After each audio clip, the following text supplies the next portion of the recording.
Good evening and welcome to XPACERS. My name is Eric Wokabi. I'm with Marathon. Marathon is an experience and design firm based here in Nairobi. XPACERS is conversations we have with people, like-minded people who are interested in design and in experience and sharing those ideas with everyone. With me today, I have an illustrious guest of passengers. I've got to my right, immediate right, I've got Dr. Kagonya Awori. Dr. Kagonya Awori is an applied scientist at Microsoft, leading research and future of work in Africa.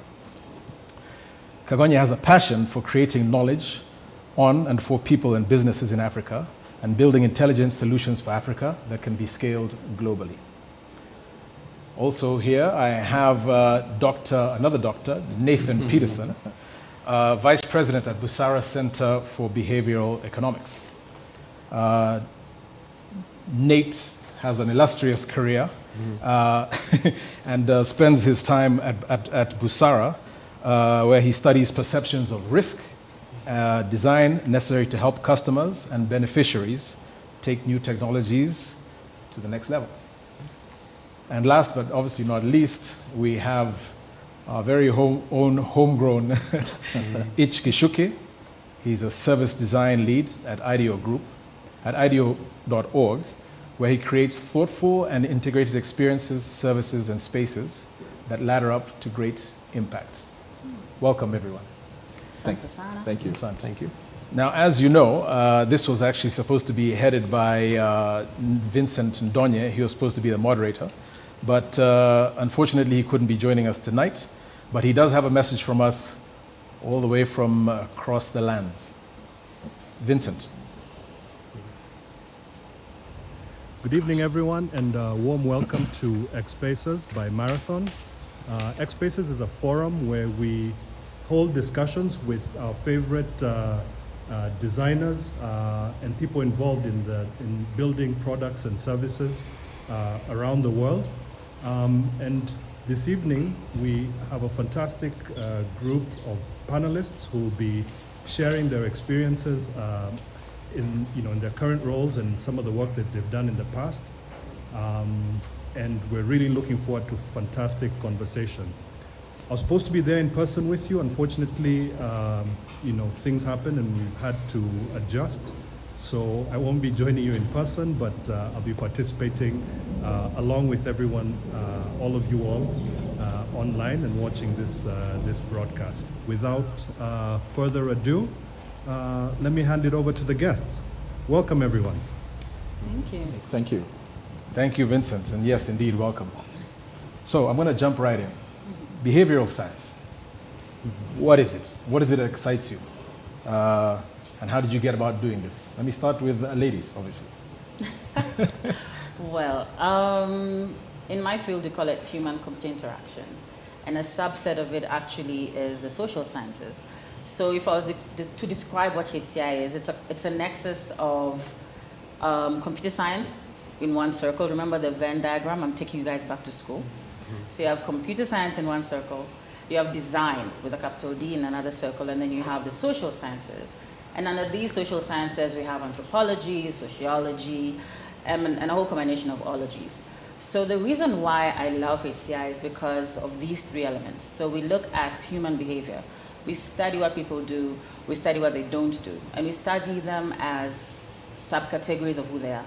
So in other words, I'm not going to study Kenyans. I'm going to study teenagers in Kenya. I'm going to study pregnant mothers. I'm going to study the elderly. I'm going to study people with disabilities or other abilities. So that's the study part. Study, understand the needs, and then design technology in ways that can meet their needs. So that's what human-computer interaction is. Okay. And you, Nate, what's your perspective on this? Yeah, it's a good question. So I think with respect to design, especially kind of in the commercial space, I think behavioral science brings two things. It first brings a bunch of findings, right? This research has been going on mostly in kind of these more like Western educated, industrialized, rich democracies. And so it needs to be contextualized, but we have some findings that give us hypotheses about how people might react to something, how they might react to a marketing message or a particular piece of design. And then the other thing it offers is a framework for testing things. So I think testing has existed in the marketing world. People have been doing A/B tests for long before behavioral science became a buzzword. But what I think behavioral science can do really well is help identify what mechanism we expect to be working if a particular message hits well, right? So if we know why something works or doesn't work, it's much easier for us to either replicate the successes by leveraging the same kind of piece of human psychology, or to avoid those mistakes when we try again. Okay. And you, so you're firmly on the design side, Yeah. but obviously you lean heavily on these sort of findings to get your work done. So, yeah. So I'm in the service design side, and I'm in UX and service design. And what we found is, as we're building products and services, we needed to understand our users and what makes them tick. We found that we were trying to introduce new behaviors, and we needed to understand behavioral science to complement what we were building. In other cases, we found we were trying to keep existing behaviors, so we needed to know what to do to get exactly that result. So we've over the years have found behavioral science is very, very complementary to building products and services. Okay. I'd like to talk about how you actually found yourself working in design and building products. Yeah. From back in the day, I was early web designer, like first generation web designer, and that morphed into web development, and then that morphed into kind of more complex systems, working in the fintech area with banks, moving them, getting into the bars. The bars then was digital transformation, and moving into mobile banking and internet banking. And we came to the realization that we were building all these tools and all these solutions without understanding the user. And there was a focus on going to the user, on what the user needed for it to be successful. And then slowly we found that even the organizations themselves were not ready, so there was a focus on internal processes and to build up good experience. So slowly that morphed into service design, Okay. in its own organic way. Good stuff. Yeah. Nate, from almost a decade in strategy and analytics to a doctorate in behavioral science, how did you make that leap? So I think I jumped right into the PhD program after my undergraduate time, where I kind of split myself between economics and psychology right down the middle. And so I had never really kind of given up on merging kind of my interest in economic outcomes and design for companies to offer products better, with realizing that it had to agree with kind of basic human psychological principles. And so I actually got into the strategy consulting doing behavioral modeling. And so I was taking data from, this was in the US, like census data, survey data, and then looking at individual choice behavior and trying to kind of model these things out, which was really rewarding. I was working mostly in the education sector in the US. And truthfully, I just kind of wanted a new challenge. And I also wanted to work much more across sectors, and so Kenya was a great place where there's so much growth in so many sectors that I could really kind of dabble as much as I like. Okay. And Kagonya, from a dual master's, talk about adventure all the way to Australia to do a PhD Yeah, mate. in behavioral, in behavioral science, in HCI actually. So how did you make that leap? So first, the reason I came into computer science, ironically, is because I was tired of people. I've been a prefect since class 1, guys. I was exhausted, like all through high school, through university. So by high school, I decided I'm not going to do a course that directly intersects with people. So then that's why I came into computer science. Really simple decision. Then during my computer science, I realized while I can do programming, I'm not passionate about it. And so after my second job, I came across being an information architect. And it's a job that I got the job and I had no idea what I was doing. So I had to learn on the job. And I used a lot of Google searches, forums, online tutorials, etc. Then I realized that information architecture is under HCI, so human computer interaction. So then I just Googled best school in the world to do HCI. And Carnegie Mellon popped up. Today I find out we're both from Carnegie Mellon. Yes. And that's how I applied. Thank God, got accepted. And that's how I did my dual masters. Then after that, I think I'm one of those guys who likes education. So I finished my masters, came back to Kenya and worked because I was very deliberate about staying in Africa. So despite the fact that I did my dual masters in the States and in Europe, but I was like, Africa is a place for me. So I came back, worked for about 1.5 years, then did my doctorate in Australia, and after that, still came back to Kenya. So that's my journey into tech. Okay. So my whole transition has actually been in computer science, computer engineering. So speaking of Africa, when we look at your profile, we see Africacentric design. We have a video, which I'm not sure we can queue up, that's very distinct about Africa and something about behavior and how people do certain things and how design might help. I don't know if we can have that video up. Will we see it over here?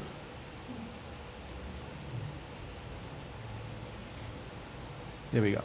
Well, it's actually a picture, it's not a video. But when we, let me call us, in the modern world, when we go to ATMs, we're thinking of security, we're thinking of ease of accessing our money, we're thinking of all sorts of other things, and we go to ATM machines all over the world. Normally they're enclosed because you're just worried somebody's going to be looking over your shoulder. But if you're in some parts of Somaliland or in Islamic Republic of Mauritania, you exchange money in the middle of the street. People sit among piles, millions and millions of dollars worth of cash. And they exchange money in broad daylight. They even walk away and go to prayer and mosque and come back. So, Africacentrism. Maybe you care to comment with this as a backdrop. I would actually. And I'll talk about two companies that are significant in this area of money and foreign exchange. So Dahabishil, great company from Somalia. And we have World Remit, started by a British Somali. They based their businesses on that exact trade, which started way before colonization, how money was traded and exchanged. And in fact, for a long time when I was abroad, I used World Remit because they had the best rates, right? So by studying and basing even something as known as Forex, or as, it would be in some contexts, one would think that Forex is something that started from the Western world, but indeed it did not, because they based it on this money exchange from how the exchange of products and goods and money was done 100 years ago, for example. So by studying that African culture, by studying that behavior and then building upon it, of course, with modern technology, we're able to build global companies like World Remit and get better exchange rates than their competitors or not care to mention. So you see, this is just one example of how we can literally turn the lens. And I'll just summarize by saying the problem is that we have to change our mindset and stop believing that everything from the West is better. If you really look at some of the things we do as Africans or in our African communities, turn your gaze upon it and then study it, you'll begin to learn and understand that we can build great companies from habits that we have. I'm not going to repeat M-Pesa because it's that one example to give us Kenyans of innovation. But yes, it's indeed one of them. But there are many others. And then many other products we can build, Web 2.2 or Web 3.0 technologies that we can leverage on to support existing African behavior or African culture. Okay. Now, many of you, the two of you, or all of you, work in global organizations. So how would you say our approach for designing and building products here in Africa may differ from other places? Are there differences, Nate or Hitch? Do you guys care to comment? Yeah, from kind of my perspective at Bursara, right? We realize there's in many cases, I think to the earlier point that so many products are kind of taken from the West and like, well, let's go try to sell this, like insurance, right? Yeah. And then you bring them to markets where kind of community risk mitigation has already been happening to a really great extent for generations and generations. And so I think in terms of thinking about design, you have to realize like, communal culture is one thing. Like I would now in my neighborhoods, people might kind of know like what I've got going on, and you know, people know how much I can contribute to like funeral expenses and these sorts of things. No one had any idea of my financial life when I was in the Chicago area, and so I think thinking about this stuff is been a really critical part of understanding context well enough to design within it. Yeah. Okay. Yeah. Again, yeah. Also in my context, I work in health and financial services projects, and there's a lot of context, African context, that's different from the West. For example, we're building a lot of solutions both in health and financial services for access. So for inclusion, for access, whether physical or otherwise. So we have hard to reach context communities. So whether it's physically, they're in remote locations, we're reaching these Samburu people in super remote villages, trying to get them onto things like M-Pesa. And also we're facing literacy and numeracy limitations, and we have to design around those to enable people get included. So the context is very different in Africa, and challenging, but lots of fun. Yeah, I can imagine. Yeah. So IDEO, where you work now, it's often credited for being the design thinking, the holy grail of its practices, right? Yeah. They invented the term, so to speak. How's it working there? I mean, how's your experience been in the few months you've been there? It's been great. I think IDEO and IDEO.org, we carry that responsibility, like internationally, of starting design thinking. One of the people who started design thinking and human-centered design. So we carry that heavily, and we have to kind of show how we use it, explain it to people, and also stay ahead, like what's the next thing, trying to find out what's the next thing. So it works out well. We have, internally, we have a lot of rituals and procedures to stay ahead. So trying like our own research and design, also learning and design rituals that we have internally to push on the craft, everyone's craft, and try and come up with new ways of working, new ways of reaching communities based on what we're learning. The COVID period, for example, gave us a good challenge to invent how we were going to go through our HCD processes remotely without seeing people, or seeing people as safely as possible. So yeah, it's a great place to constantly learn and apply it to projects on a daily basis. Okay. Yeah. In all your worlds, you talk of modeling and different behaviors.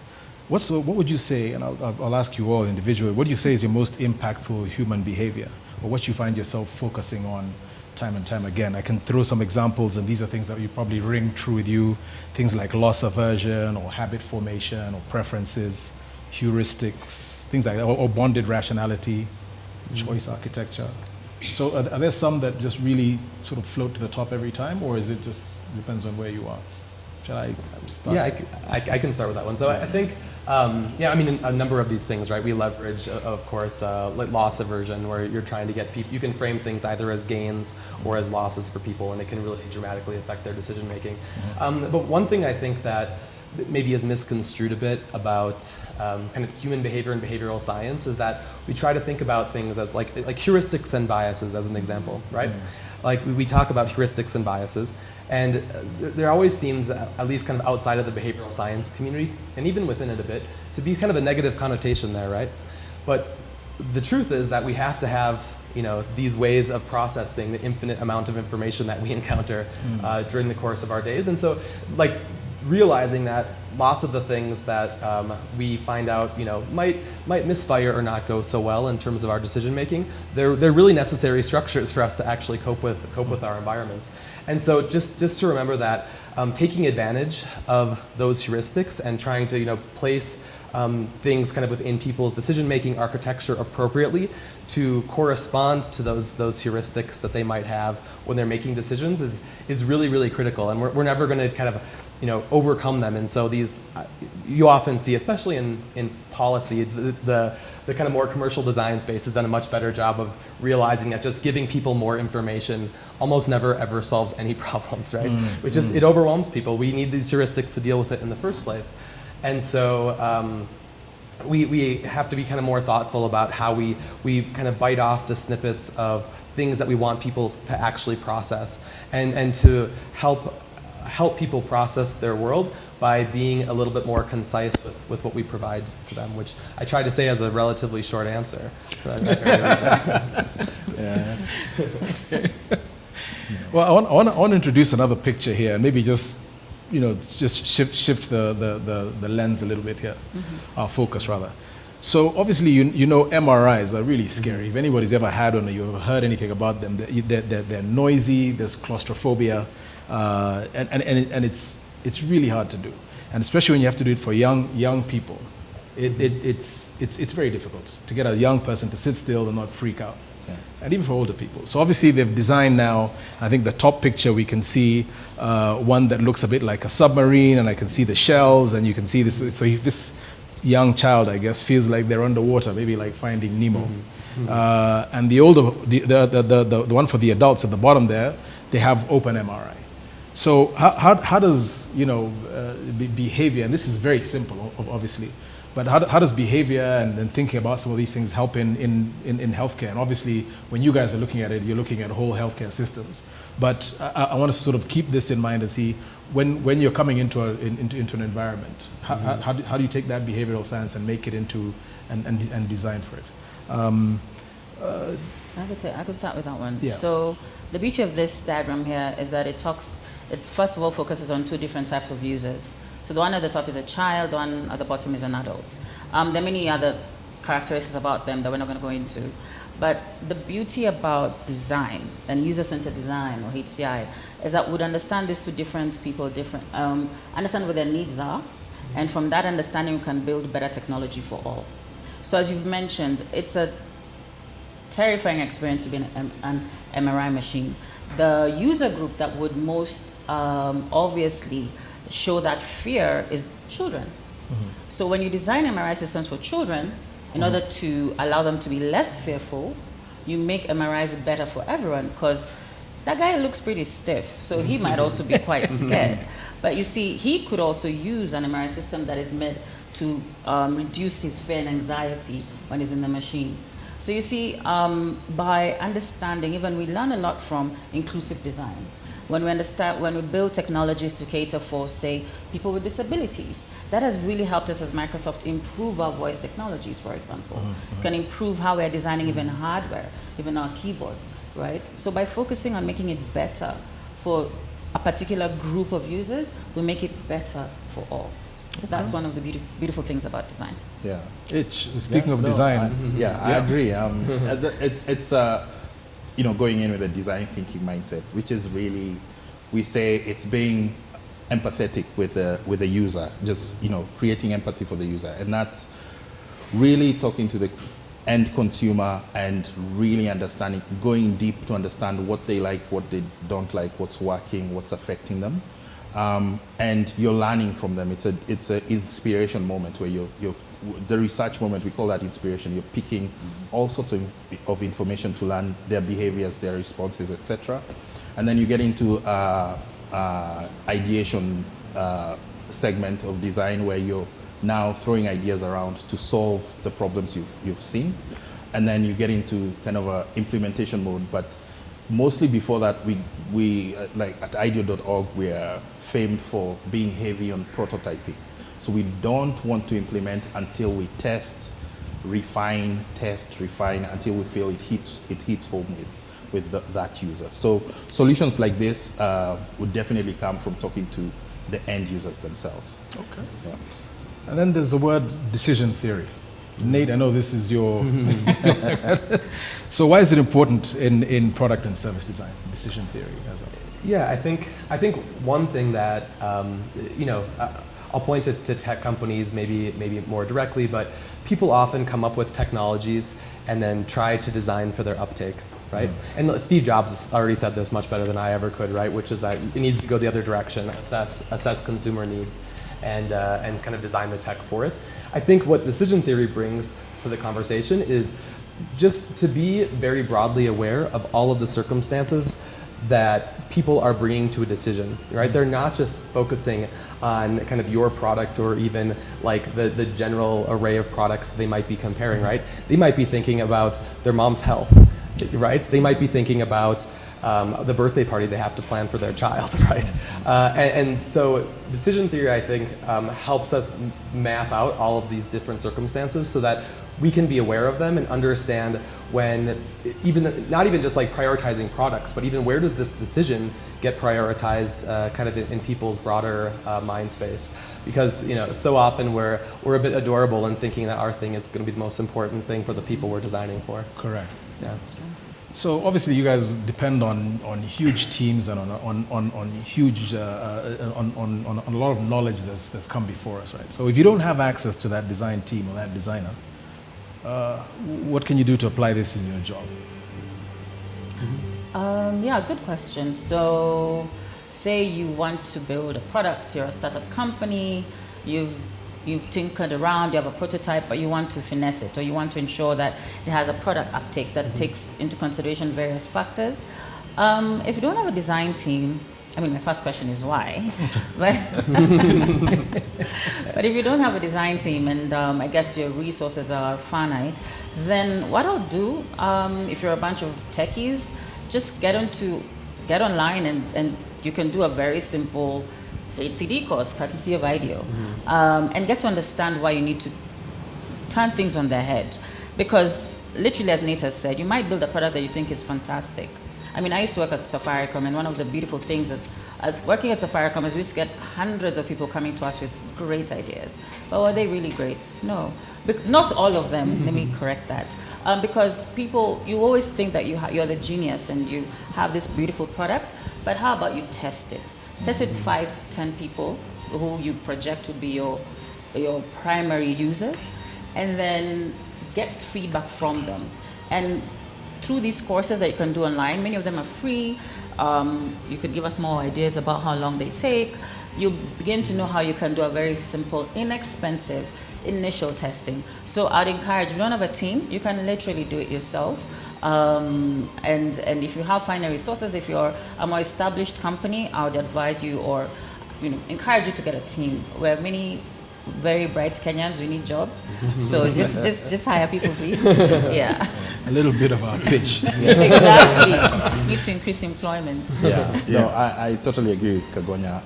If you don't have a team and you don't have resources, still be as scrappy as possible. So just today I was talking to a startup where they want to test a product with two different bunch of users, and my advice to them, because it was just two guys, is to just go scrappy. Their future solution is an app, so that they don't have the resources to build it yet, just for testing. So the final solution was just like getting them to get their 2 users into WhatsApp groups. So like 5 users on one side, 10 users on the other side, and just try the product out and take their notes on WhatsApp, through the WhatsApp groups, and see where that takes them. And you can learn from scrappy things like that. You don't have to have a budget with research teams and synthesis, and you can leave that to the experts. You can, there's Marathon, of course, there's IDEO, Microsoft building products, there's Bursara. So so I think it's up to you and your resources at the time, but be as scrappy as possible. It's lots of fun. It is. Yeah. Okay, Nate. And Nate's with Bursara teams spread out all over the world. Yeah. As you didn't have them. Yeah, no, this is a great question, and Kagonya and H points are both really critical, right? Test, and also like just try something, right? Do these assessments. One of the things I've noticed, so I work with a lot of startups as well as bigger companies that are trying to kind of bring products, to kind of low margin populations, right? Often like lower income and rural.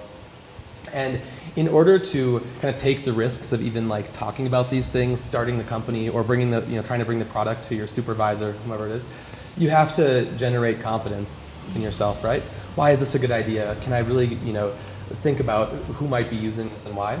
But the problem is, as soon as you get there, you have to reverse that process and deconstruct it all, right? Because what you've done is you've talked yourself into like perhaps one use case, and gotten really confident about it, perhaps inaccurately. And I think even just one person at their desk can go back and think, okay, what are what are the actual segments that might be using this? What's like a kind of conceivable customer journey for one member of this segment? And you can have 4 or 5 of those and literally make a little map on your paper and just get an understanding of what like one hypothesized customer journey could look like, and then what assumptions led you there. And this is what I think is the easiest thing to do that people often skip, which they just don't question like the logical leap that they make as they're building that confidence. And it's threatening to people though. And I think that's the biggest struggle that we have as humans. And so actually designing design processes to allow the designers themselves to feel threatened is a big hurdle, and it's one that hopefully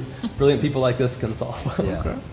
I'll just add to that. I think the difference between a formal designer, trained designer, and that guy with no skills or no resources is just creative confidence. It's what resources they have in themselves to test and question themselves. Just like Nate explained. So this is really fascinating. So I'm sure there are people who are probably listening to us here or have read about this somewhere.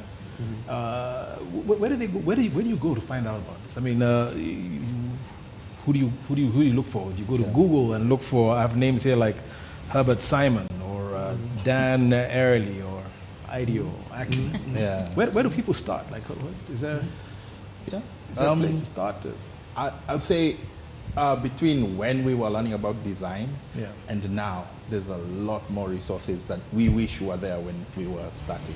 It was scrappy for us. So there's so many more podcasts, short courses, long courses, books, and more and more books. People have nerded out on microprocesses to larger processes, journeys, blueprints, all these things, and they're all, there's paid stuff, there's free stuff, there's free articles that people can access online. And it's just a matter of looking for them.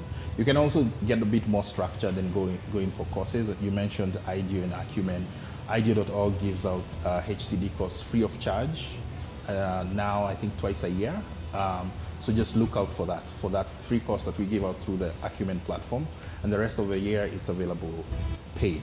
And we also have IDEO University with lots more courses, short courses that one can take. Okay. So if you want to get nerded out, you know where to go. I'm going to see if we have any questions out there before I have maybe 1 or 2 more points. I don't know if the questions can be posted for us.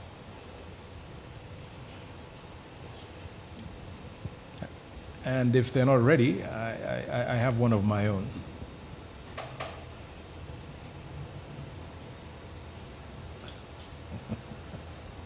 I don't know how this works. So, what would the Nairobi Expressway experience look like if we could redo it? I guess that's quite topical. That's a good question. I think there are many points to the Nairobi Expressway that we would need to look at. And also, it's being built by a resourceful group. That's the government through KENHA or whichever other agency. So there's things they can do that they don't have to be scrappy. That's my point. So they'd have more resources into using the design processes to look at how cars flow better, especially now I think how people pay better to use the roads. So if we could redo it, I don't think I'd do much about the road and where it starts and where it ends. I'd look at the processes of people coming in and leaving, just to make it as efficient as possible, more advantageous to the road below. How easy is it for me to join the road? How easy is it for me to get off the road? So those are some of the processes I'd get into.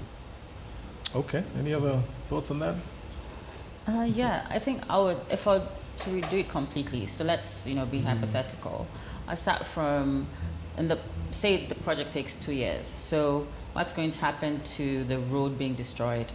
I was driving by in traffic today. I'm just seeing mounds of earth. I'm seeing people just crossing the road. I'm like, my goodness. If my eyes are not on the road, you might hit someone.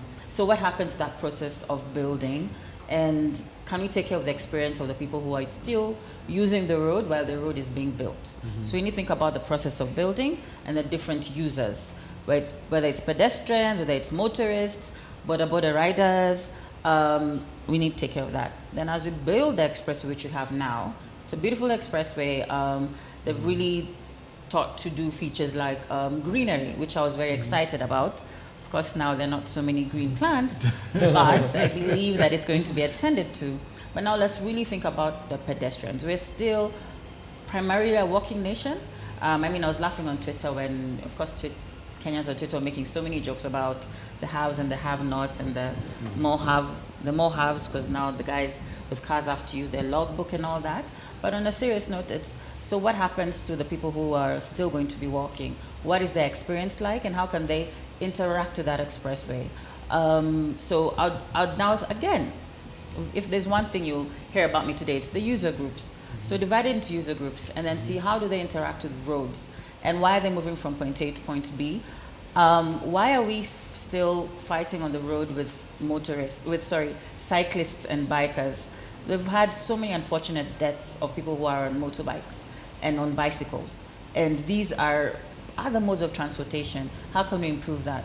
The crossing of the roads, I'm happy that they've covered the flyovers, because sometimes, some flyovers are left, and if it's raining, it's, sorry for you. So you need to really think intricately about these experiences.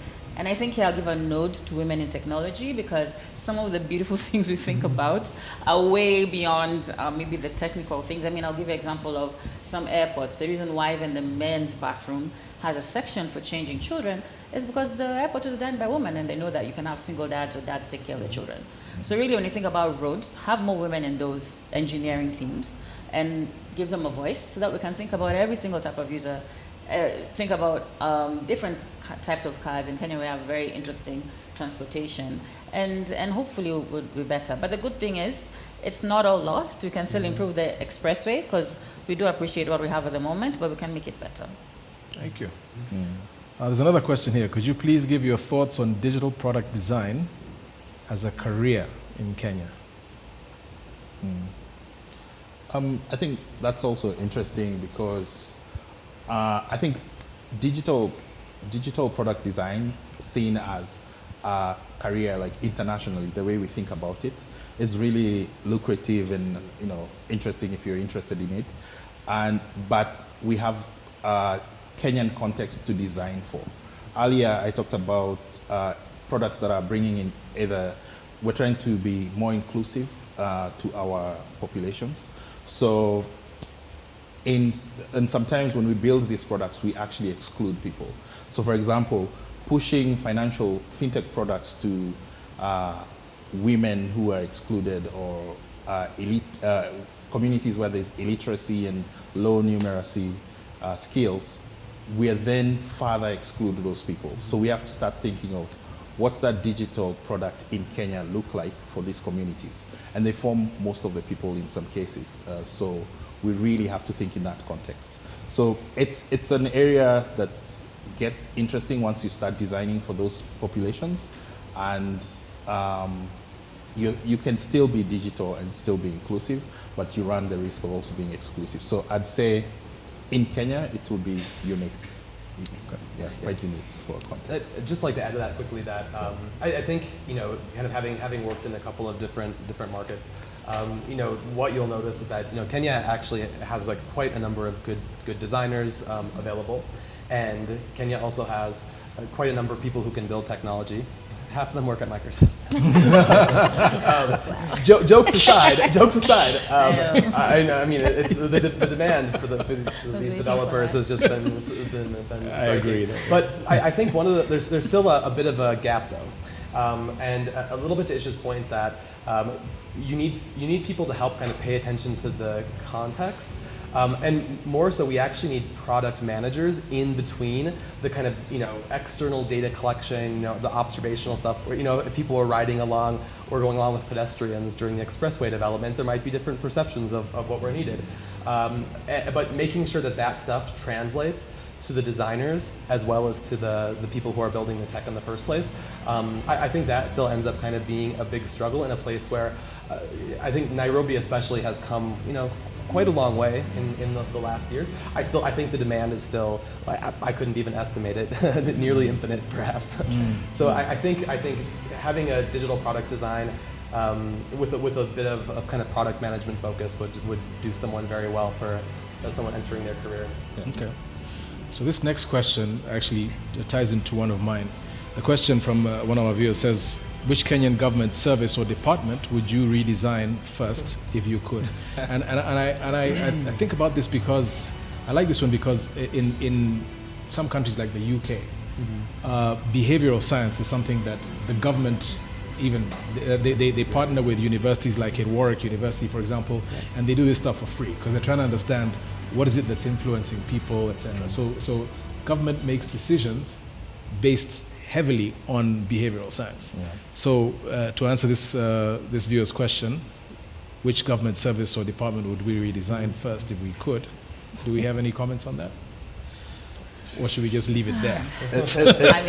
Without getting political. Go ahead. Health. Health. One answer, health. Yeah, health. I agree with that. Yeah, I also agree. And I'll say for health, some departments have started taking up HCD and using HCD in their processes, and it's with quick results. So health is definitely up there. And you actually see in the private sector, right, there's a bit of a leapfrog, I think, going on right now in this market of, these kind of smaller tech-enabled places getting NHIF, compliant, and they're delivering, pretty good primary health care now. And I think we're going to continue to see that develop. Yeah. Okay. Yeah. The questions here are now starting to come in thick and fast, as someone says. So maybe I'll just take one more. How can HCD have an impact on day-to-day marketing choices without taking up too much time? Now, this is interesting, and maybe we can sort of lead off with something. When you think of behavior influence, right, you think of, obviously health, like you said, food production, and all sorts of things that people do. There's the question of ethics. Because when you think of influence, you think of people using behavioral science to say, for example, they say, you see it in the West, they'll say the food manufacturers have too many calories in the food. So it's a bottle of Coke or whatever it is that they're consuming. And so the government will sit back and say, we've got to make sure people eat healthier. Yeah. And the behavioral scientists go and say, well, this is what you need to do to these guys. Yeah. And the companies, these big, massive companies will go like, hey, you're killing our profit. So there's a question of ethics. We don't want behavioral science to be anti-business, but at the same time, we have to be ethical. While we're speaking of ethics, we know how behavioral science influences political campaigns. And then we get into the dark side of behavioral science. So I think I just want to go around and see what we feel about the ethical part of behavioral science and all the and the science in general, and see how we can be ethical about it. Yeah, it's a very good point, and actually ethical design is something that I'm very passionate about. I've actually given a talk on it before, but I think I'll just summarize by saying, indeed, in HCI we have what we call persuasive design. You're probably both familiar with it because we borrow a lot from behavior, learning people's behaviors.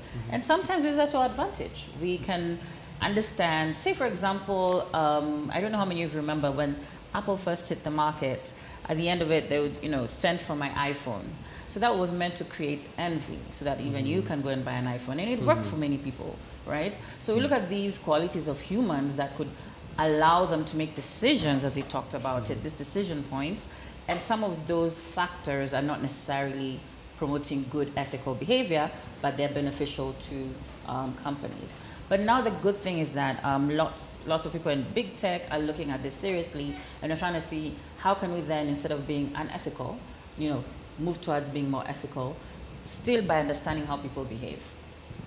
That's my short answer. I could tell you for like 1 hour, so I'll stop there. Nate.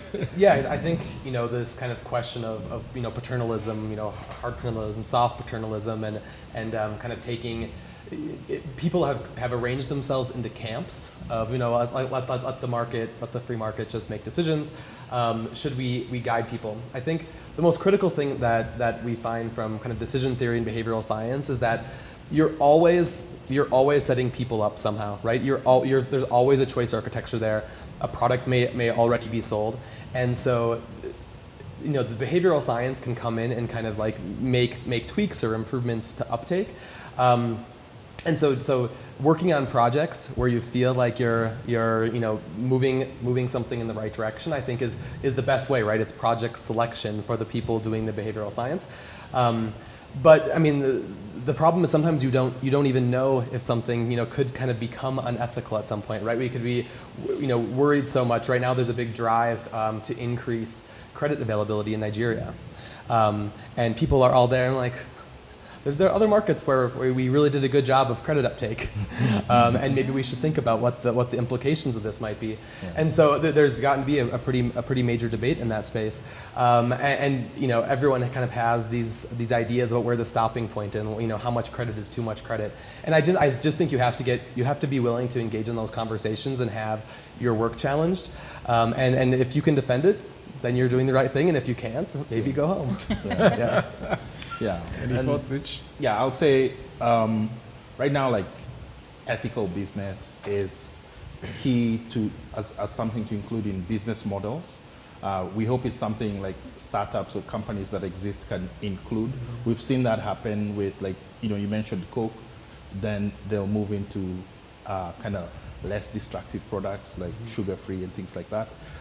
We've seen it with social media companies realizing that people take too much time on social media and trying to curb that, and video games and things like that. But it's still a process. It's a long process, and right now it's left to the companies or the owners of the products. Mm-hmm. So maybe it's something that in future can be built into requirements of a business. For you to include it in your business model, whatever you're doing, to remain ethical. Yeah. Okay. Yeah. Okay.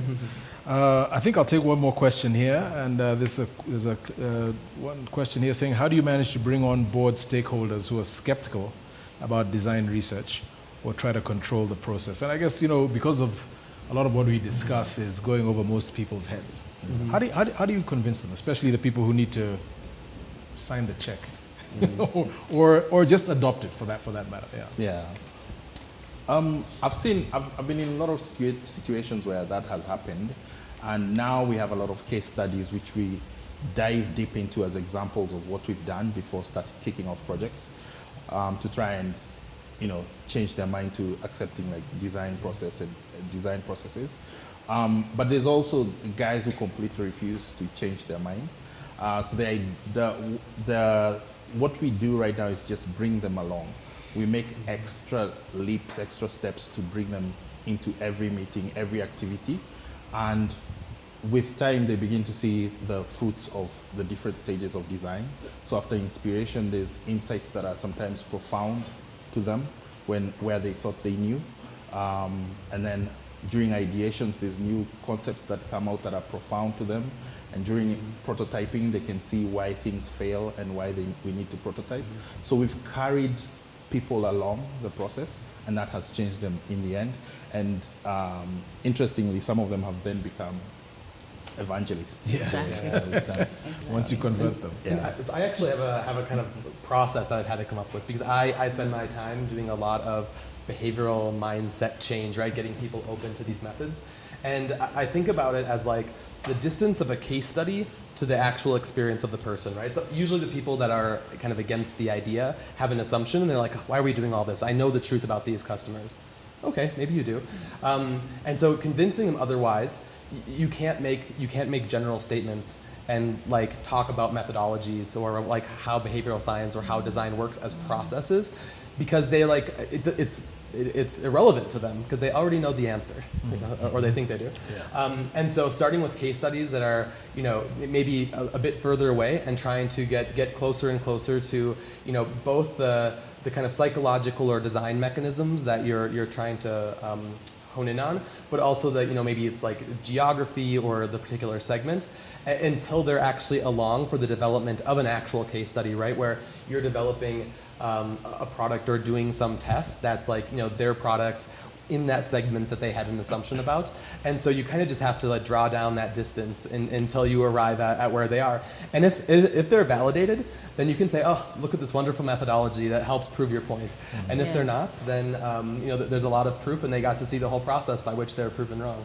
Okay. So I think know your audience, know what they prioritize. So for some circles, they want to understand how you can help them make money.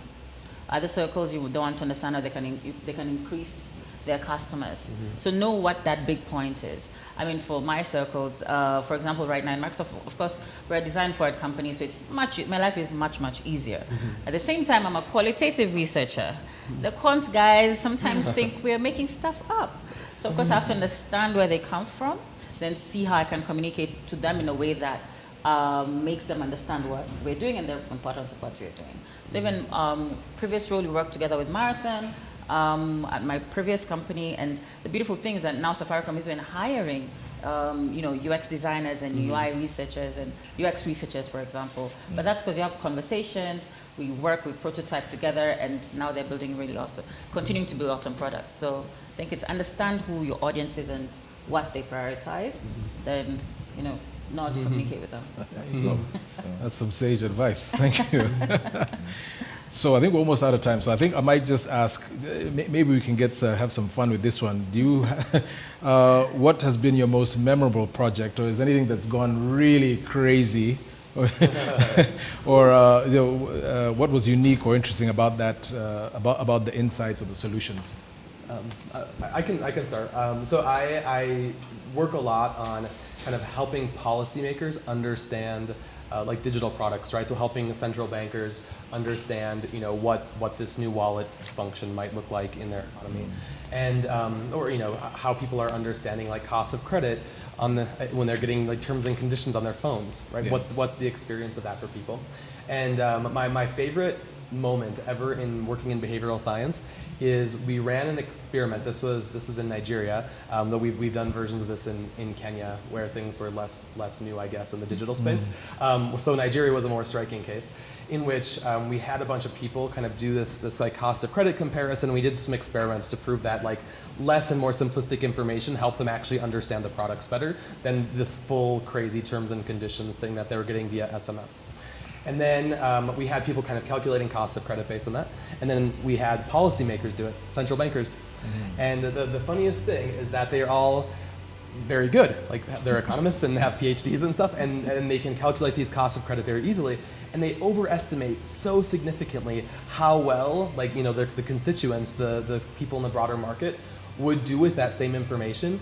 And I think this is what you kind of need to bring to the design and tech space, is that gulf in understanding from the end user to the kind of experts or designers.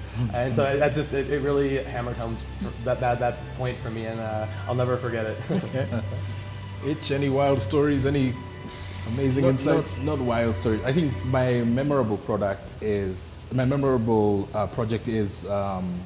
a project we had funded by the Bill and Melinda Gates Foundation to solve the issue of float for mobile money agents. So, and a lot of people before have gone to an agent to deposit money or withdraw money, and you've always had the issue that they don't have enough float, and most of us don't even understand what they mean, because sometimes we're actually trying to deposit and wondering why they won't take our money.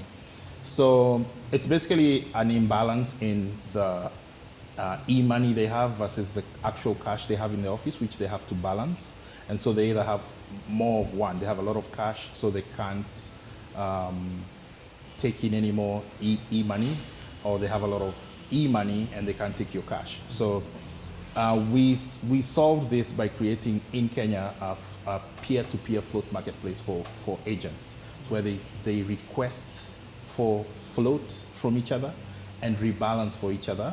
And we worked with two companies. One is Tanda and the other one is Kuunda, two startups. And what's memorable and interesting for me is that they then prototyped it and scaled it, and they're now they've helped hundreds of thousands of agents rebalance money themselves.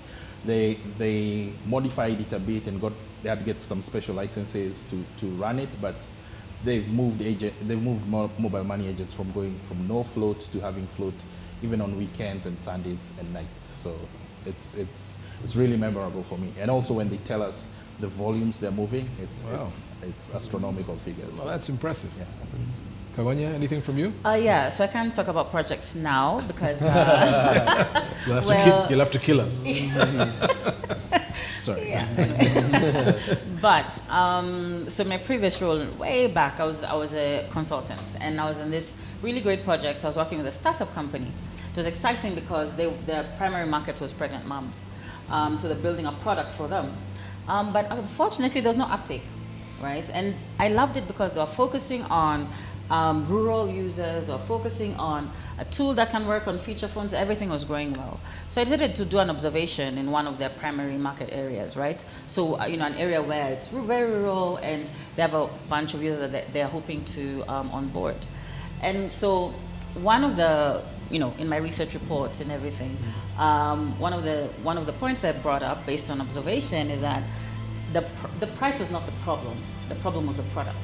Because they felt that maybe if the product was that time 20 Kenya shillings, which is often affordable, but they felt that if they reduced it 10 shillings, it would be a higher uptake. But I told them, when I went there, I observed that the women have Sunday best. They have their hair is done, they have very nice clothes, they have their shoes. Even though these are second hand or third hand, they're spending money on those and not spending money on that 20 shilling product, which is a one-time purchase. So I, was telling them to revisit what need they're solving, and it was not taken well at all. I guess that's why it's very memorable. But you see, so I think in a nutshell, sometimes some of the findings you have may not really go with what the stakeholder thinks, but you see, if you're very sure of your research and it's rigorous, then you just have to stick to it. So I stuck to it. I can't say much after that, but it wasn't well taken. Yeah, that's great. Yeah. Well, as you all know, and we keep impressing upon our clients, you have to lead with the research. You always have to research. You'll never know otherwise. Yeah. Well, this has been really delightful. I'm really thankful to all of you for coming. It's been a very quick 1 hour. The questions are still coming in. Unfortunately, we won't get a chance to get to all of them. But maybe after the show, we could answer some of them. So please keep them coming in. We are on our website. We are marathonxp.com. We are on YouTube, LinkedIn, Twitter, Instagram, and Facebook. And this is XPACERS. Asanteni. Thank you very much. Okay. Thank you. Thanks. All right. Thanks, Eric.